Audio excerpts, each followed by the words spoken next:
Boa tarde, hoje, quinta-feira, 21 de agosto de 2014. O RN Acontece está começando na tela da Band.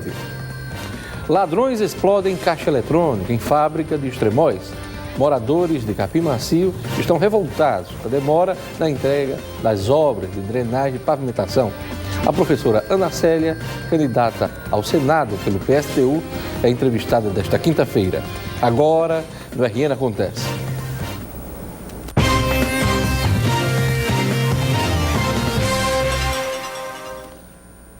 Mais um caixa eletrônico foi explodido na Grande Natal. Desta vez, o alvo foi um terminal bancário da fábrica têxtil Vicunha. A ação aconteceu durante a madrugada de hoje, por volta das 4 horas da manhã, no município de Extremóis. De acordo com a polícia, 5 homens armados renderam o vigilante do local. Eles teriam aberto o terminal usando dinamite. Os bandidos ainda conseguiram levar o dinheiro, mas ainda não foi divulgada a quantia que foi roubada. Durante as diligências da polícia, em busca dos suspeitos, um corpo foi encontrado por trás do local do crime.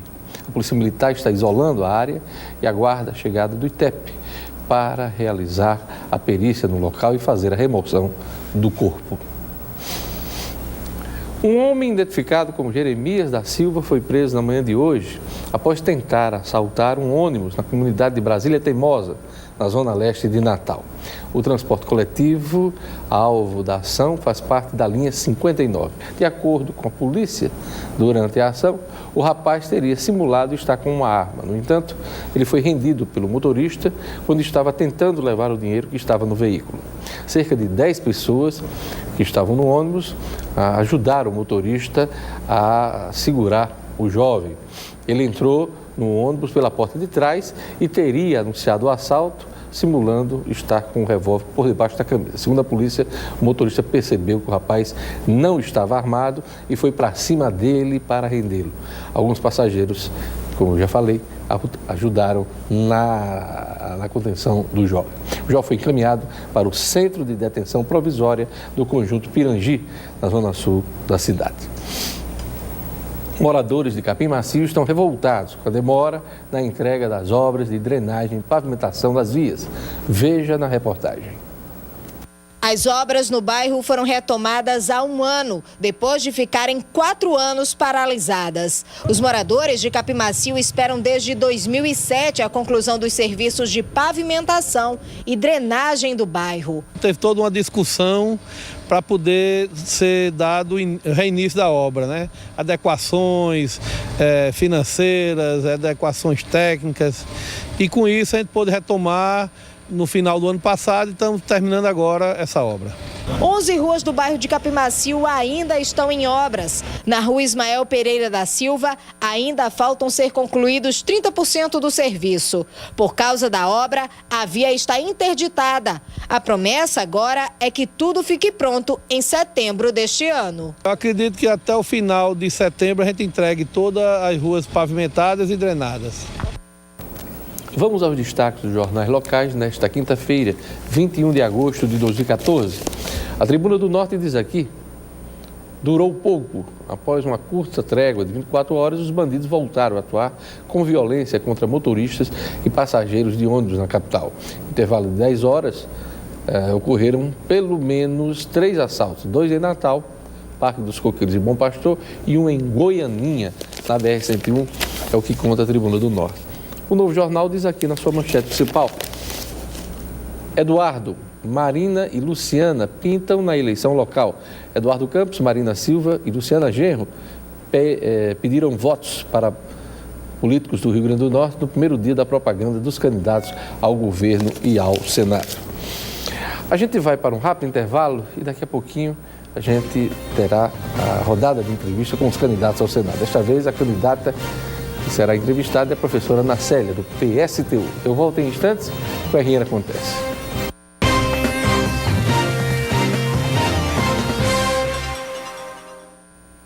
A professora da rede pública de ensino, Ana Célia Siqueira, é professora há 29 anos. Ela é a candidata ao Senado pelo Partido Socialista dos Trabalhadores Unificados, o PSTU.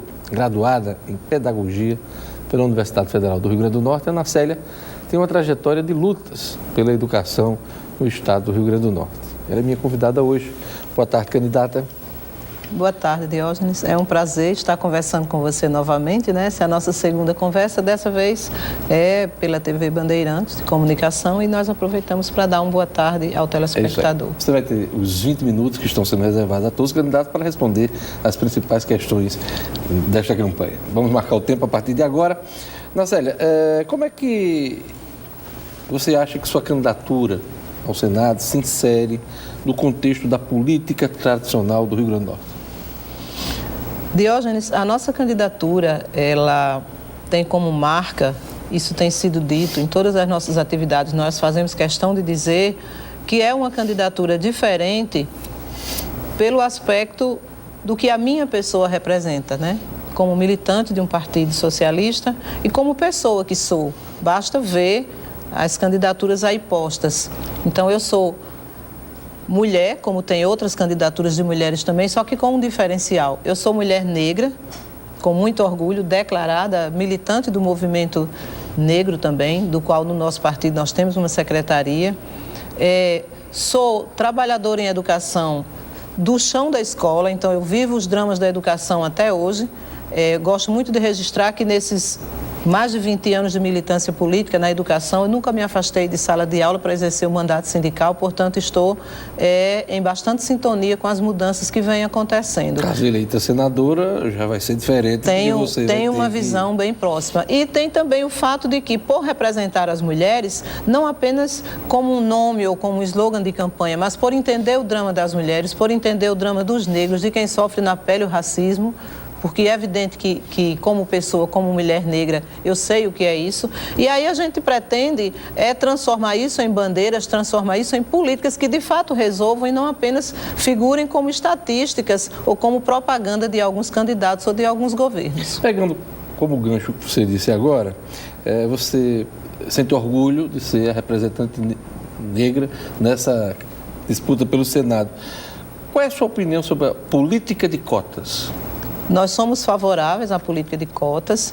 Agora, evidentemente que são duas coisas básicas. Precisa que haja uma ampliação dessas cotas hoje para outros setores, que haja uma discussão de fato, colocar essas cotas em prática. Você sabe que há reclamações por parte de segmentos da sociedade com certeza, é uma questão bastante principalmente polêmica. De acesso às universidades e também aos empregos públicos. Exato. Né? Mas, ao mesmo tempo, como nós sabemos que são políticas reparadoras, políticas que visam consertar, vamos dizer aí, esse processo histórico de opressão que os negros sofrem, também não adianta exigir ou reivindicar que eles tenham acesso à universidade se não houver uma qualidade na educação, se não houver uma qualidade no tipo de ensino que seja ministrado lá dentro. Quer dizer que a cota é importante, então, mas é preciso aliar a para garantir o acesso, mas é importante que nós continuemos defendendo a qualidade da educação que está sendo ministrada.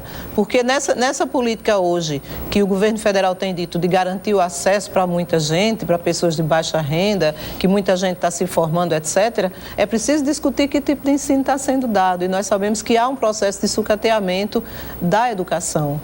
No caso das mulheres, existe a Lei Maria da Penha, de combate à violência doméstica, mas o que é preciso avançar nessa questão da violência doméstica? Diógenes, é preciso que, de fato, a Lei Maria da Penha e outras políticas também de combate à violência contra a mulher, a violência machista, que chega a matar em cada 1h30 uma mulher. Isso é um absurdo, é um fato grotesco, mas é preciso que isso seja uma política garantida através de investimentos reais. Não pode ser ainda uma coisa ilustrativa. Por exemplo, a quantidade de casas-abrigos tem que ser maior, a quantidade de delegacia de mulheres no nosso estado ainda é insuficiente. São cerca de 3 delegacias que nós temos apenas em todo o estado do Rio Grande do Norte. Um estado onde a violência machista vem matando mulheres e vem crescendo esse número. Então, é uma política que precisa, de fato, ter investimentos, ter atenção, não apenas o governo dizer que está fazendo simbolicamente, mas concretamente tem que sentar, planejar e fazer um direcionamento de investimentos. E não são só as delegacias, mas também as casas. As casas-abrigo, com certeza. As casas-abrigos. Dá um destino É uma necessidade. Essas que estão em situação de risco. Que estão nessa situação, com certeza. Você é professora há quase 30 anos, com 29 anos de sala de aula, e eu lhe pergunto, qual é seu plano, seu programa de educação, quer dizer, assuntos que gostaria de discutir no Senado da República? Nós precisamos discutir no Senado, levar e caso chegue ao Senado, quando senador, eu pretendo levantar a bandeira do investimento na educação e o básico, eu sei que são muitas outras coisas, Diógenes, a carência é tão grande que nós teríamos que falar, se fôssemos falar o dia todo sobre educação, teríamos muitas propostas, mas para começo de conversa, o que a gente precisa é discutir o investimento na educação e aplicar 10% do PIB imediatamente. Mas isso já está garantido aí o Congresso Nacional já aprovou essa proposta? Olha, foi aprovado 10% do PIB para a educação. Sim, foi aprovado o Plano Nacional de Educação, que dentre suas metas fala em aplicação 10% do PIB, mas é preciso que as pessoas entendam que isso tem um prazo. Isso é daqui a 10, 20 anos, não é uma coisa para agora. E a pergunta fica, até lá, quantos problemas mais vão acontecer? Quantas pessoas vão ser excluídas da sala de aula? Mas você não concorda que os estados, né, os entes federados, não precisam de um tempo também para reformularem seus orçamentos e garantirem esse investimento? Quer dizer, por isso que foi dado o prazo? Diógenes, eu não vou ser aqui... não vou usar aqui um discurso de dizer que isso tem que ser feito de um dia para o outro, mas eu lhe garanto que isso pode ser feito em muito pouco tempo. Porque, na verdade, o que precisa ser feito é reorganizar as políticas públicas, reorganizar a forma como os governos tratam o seu financiamento. Porque, nesse momento, o telespectador que me ouve, que está assistindo o programa e que tem ouvido o PSTU em várias outras vezes, vai dizer assim, esse povo vai tirar dinheiro de onde para fazer isso? Não tem dinheiro. E esse é o problema. E a gente volta àquela velha história. A forma como o Estado administra as finanças, realmente não garante que haja dinheiro para nada. Então, é preciso fazer uma mudança nessa forma, é preciso combater alguns problemas que fazem com que o dinheiro vá todo embora e não sobre dinheiro para nada, e aí sim, aplicar as políticas de forma correta. Porque para garantir a Copa do Mundo no Brasil, em muito pouco tempo o governo encontrou formas. Em muito pouco tempo surgiram planos, surgiram obras, surgiram orçamentos. Então, que tem essa mesma prioridade. Quer dizer, mesmo dando um tempo para a reformulação, você acha que a gente não precisa esperar 10 anos? Não precisa esperar 10 anos, nem um ano. Eu acho que nem um ano. É uma coisa para imediatamente. É só o governo direcionar recursos, de fato, para os serviços públicos. O parlamento discute a mudança na maioridade penal, né? A redução para tentar criminalizar, responsabilizar jovens abaixo dos 18 anos. Qual é a sua ideia, qual é o seu pensamento nesse tema? Olha, nós não temos nenhum acordo que seja reduzir a maioridade penal que vai resolver o problema da criminalidade. Porque... Mesmo reconhecendo que os jovens hoje, muitos deles usados, inclusive, para cometer crimes e assumindo crimes, sabendo, inclusive, que não vão ficar presos, mesmo sabendo dessa realidade. Seria muita dispersão de ideias se nós disséssemos que isso não acontece, é o que a gente não vê. Porque nós vemos na imprensa, né? A gente vê os próprios jovens, inclusive, dizendo, já estão utilizando isso como uma justificativa para eles. O problema é que esses jovens, eles são vítimas de todo um processo que precisa ser organizado. Então, discutir a redução da maioridade penal como forma de resolver o problema da criminalidade não vai resolver, porque precisa de outras políticas. É como dizer, vamos ter que construir mais presídios. Nós precisamos de mais emprego para todo mundo, nós precisamos de melhores salários. Não estou dizendo aqui aquilo que, e eu sou de um setor, como eu faço parte dos trabalhadores, como eu moro em bairro de periferia, como eu converso com pessoas desempregadas, como eu tenho no bairro onde moro, por exemplo, morte de jovens precocemente e se diz assim, então é como se fosse 2 mais 2, 4. Não, está desempregado, não estuda, vai matar, vai roubar. Não é isso, isso é simplificar as coisas, nós não estamos dizendo isso. Agora estamos dizendo que construir mais presídios, reduzir maioridade penal, sem investir em educação, sem dar perspectiva de futuro para essa juventude, não vai resolver o problema. E na hora que tiver uma medida como essa, com certeza, os mais atingidos serão os pobres, serão os negros, serão aqueles que estão na periferia, é onde a polícia acha que estão todos os marginais, todos os bandidos. Porque estão mais expostos aí. E nós temos que discutir tanto essas políticas públicas como investir nesses setores, como a própria discussão da organização da polícia, que é aquela proposta que nós falamos, desmilitarizar a polícia, dar condições de trabalho e dar condições de preparação para que a polícia, de fato, cuide da segurança do povo. Não seja a polícia hoje que mata e que dá mais medo na população. Segurança pública é um dos questionamentos que eu vou fazer no próximo bloco. Nós completamos aqui os 10 minutos deste bloco, teremos mais 10 no próximo. Aguarde só um instante. Daqui a pouquinho eu volto com a entrevista da candidata Ana Célia, do PSTU.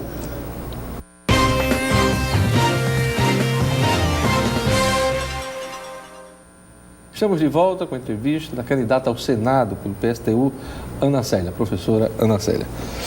Candidata, a gente falou um pouquinho sobre segurança pública, a senhora falou na proposta de desmilitarização e eu pergunto, o PSTU tem uma proposta de unificação das polícias.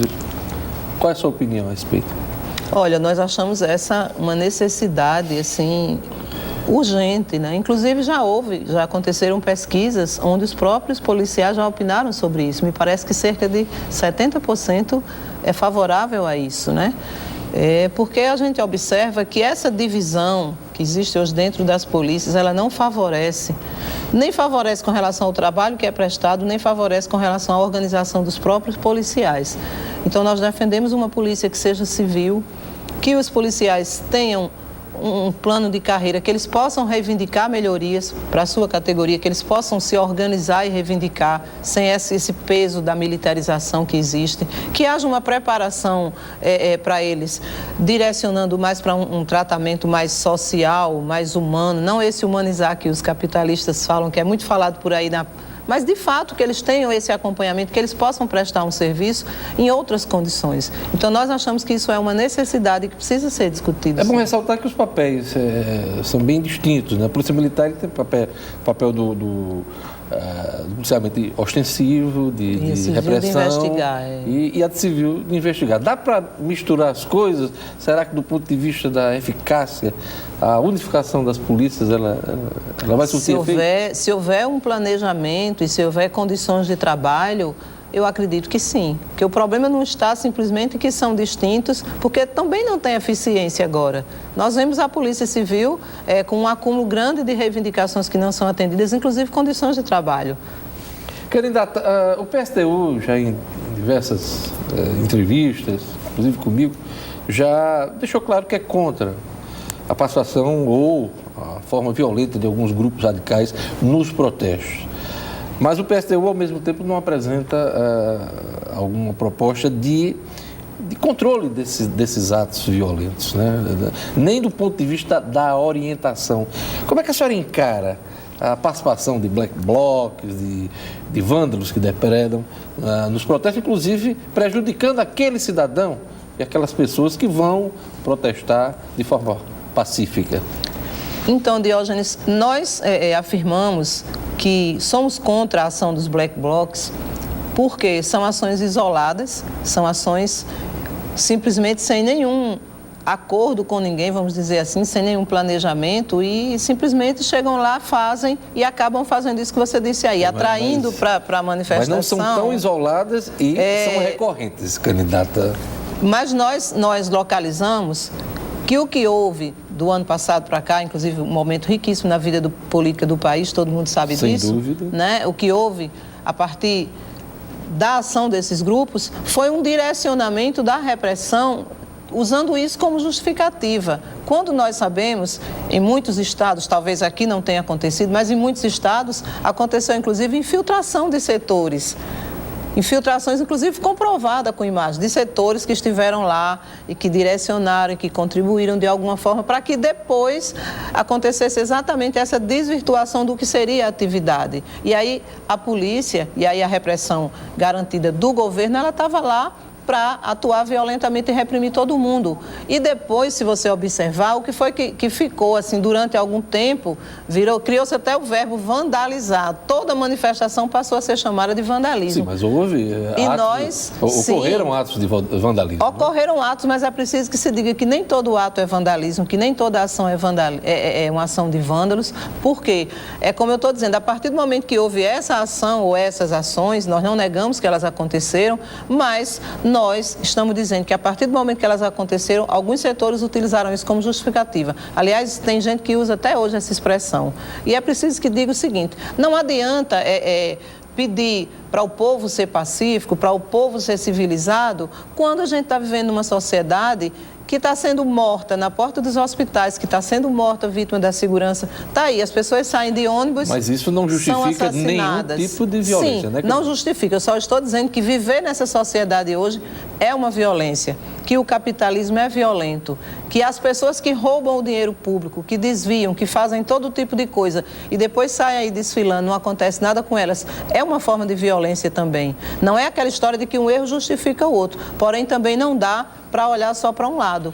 Então, nós achamos, as manifestações, elas são mais do que justas, elas são necessárias. É preciso a população estar na rua reivindicando. Um trabalhador hoje, Diógenes, ele gasta quase 20% do seu salário com passagens de ônibus. Mas, ao mesmo tempo que o PSTU mobiliza esses protestos, essas movimentações, também orienta estes participantes para que não, eu vou usar o termo, porque a gente vandalizem, depredem ou provoquem violência durante um ato desse? Mas quando esses setores atuam, é preciso entender isso, eles não atuam de forma organizada com as outras entidades.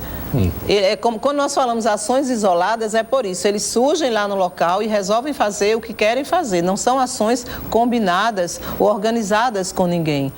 Porque nós não estamos aqui defendendo o vandalismo ou a quebradeira, mas eu estou dizendo que se a coisa se radicaliza a um ponto que os setores que estão organizando o movimento entendem que precisam radicalizar, que precisam se autodefender, por exemplo, e aquilo ali for decidido por quem está organizando, evidentemente que nós vamos ter acordo, porque foi organizado, mas a ação Black Bloc ela é isolada de todo o movimento, são ações repentinas por conta deles e que tem esse resultado. E é preciso registrar aqui que ainda assim nós nos colocamos contra a forma como o pessoal foi tratado, a repressão que se deu sobre ele, as prisões arbitrárias, inclusive que depois eles foram soltos, alguns, porque não foi comprovado o que se dizia deles. Isso aconteceu em São Paulo, né? Foi em São Paulo. Candidata, o Estado do Rio Grande do Norte vive um momento muito difícil do ponto de vista financeiro. Nós temos aí uma discussão sobre o Pacto Federativo, a União não senta à mesa para conversar com os estados e municípios, redefinir obrigações e direitos. O que é que um mandato de Ana Célia no Senado pode contribuir para essa discussão, do ponto de vista do funcionamento do Estado do Rio Grande do Norte? É preciso discutir uma relação mais sadia entre a União e os estados, que não seja essa submissão que a gente encontra por aí. De fato, há essa reclamação, nós negociamos com prefeitos e nós fazemos parte de uma categoria que é muito sofrida aí pelas políticas estaduais e, de fato, existe essa relação que os estados não têm autonomia, os municípios não têm autonomia e há essa coisa que não se garante verba, não se garante políticas, enfim, o Estado ele domina, o ente federado ele domina. Então, é preciso que se discuta uma relação diferenciada, porém nós sabemos que o problema de fundo não é esse. O problema central de tudo isso é o financiamento, são as prioridades que os governos dão, os recursos que são utilizados, que sai muito mais para pagar a dívida pública do que fica, para garantir os serviços sociais. Nos estados a mesma coisa e a corrupção. Então, o desvio de verbas é muito maior, porque não adianta dizer, é preciso defender que haja melhor circulação, que haja respeito, que haja uma forma melhor de distribuir recursos, se em cada estado e em cada município estão implantadas verdadeiras, eu vou usar um termo muito pesado, mas verdadeiras gangues que se apoderam dos recursos públicos, que desviam. Então, não tem como garantir verba sadia para coisa nenhuma. O grande problema que está aí é a corrupção na hora de repartir esses parcos recursos, se é que de fato eles são, que nós não acreditamos que o sejam. A senhora já fez referência ao papel de representação da mulher, a senhora se orgulha nisso, a gente fez referência à questão da violência doméstica. Eu lhe pergunto, quais as políticas para a mulher que a senhora pretende discutir em eventual mandato no Senado da República? Olha, tem várias políticas que são necessárias, nós já falamos aqui, nós precisamos aumentar a quantidade de casas-abrigo, a quantidade de delegacias de mulheres, evidentemente aumentar o investimento nesse setor, né? Mudar completamente a forma como é investido. Mas do tem ponto de um vista da trabalho inserção educativo, tem um trabalho educativo, precisa ter desde as escolas, que se faça um trabalho educativo, que a juventude, que os jovens tenham acesso a discutir esse problema, um combate permanente ao machismo. A questão salarial, que é um ponto importante de desigualdade entre as mulheres. Sensivelmente, isso é uma manifestação maior do machismo que existe, acho que depois da violência, né, porque a violência mata, é a questão salarial, corrigir essa distorção que existe hoje, né? Chega a ser gritante, mais de 50%, 80% de diferença salarial média entre um homem e uma mulher para fazer o mesmo trabalho. Isso é necessário. Agora, é preciso dizer que o Estado, que continua dizendo não tem recurso e vive em crise, precisa mudar a sua lógica de funcionamento. Precisa cobrar dívida de empresário, que não paga dívida nesse Estado, só quem paga é pobre. Se não paga, vai para a cadeia, perde alguma coisa. É preciso diminuir a terceirização de serviços e é preciso parar de pagar essa dívida que só aumenta à medida que se paga. Obrigado, candidata. Nosso tempo acabou. Obrigado pelas respostas e os questionamentos que foram feitos. Eu que agradeço em meu nome, em nome do PSTU. É isso aí. O RN Acontece vai ficando por aqui. Assista a reprise do programa, logo mais no portal do Minuto. Eu vou ficando por aqui. Amanhã teremos mais uma rodada de entrevistas. Amanhã a entrevistada é a candidata do PSB, Vilma de Faria. Até amanhã.